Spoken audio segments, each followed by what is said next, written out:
Hello everyone, welcome back to our channel Guide Up. Today I will show you how to get Instagram notes on our Instagram app. Instagram note is a feature which allows us to share our thoughts with our friends on the app. We can share notes with our mutual followers or close friends list. Notes will disappear in 24 hours similar to Instagram story. Now let's see how to get it. First open the Instagram app and then tap on the DM icon at the top right corner. Here you will be unable to see Instagram note. Now let's get it. First open the Play Store and then tap on the search bar at the top of the page. Type Instagram.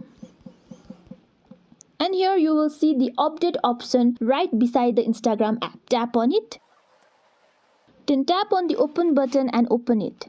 Now tap on the messenger icon at the top right corner. Here you can see you have successfully added the new feature. Now let's see how to leave a note. Tap on the plus icon right above your profile picture. And here tap on share what's on your mind. Type in a note. Then tap on the share at the top right corner. Here you have successfully shared your note. Hope this video was helpful for you. Please don't forget to like and share the video and subscribe our channel. Thank you.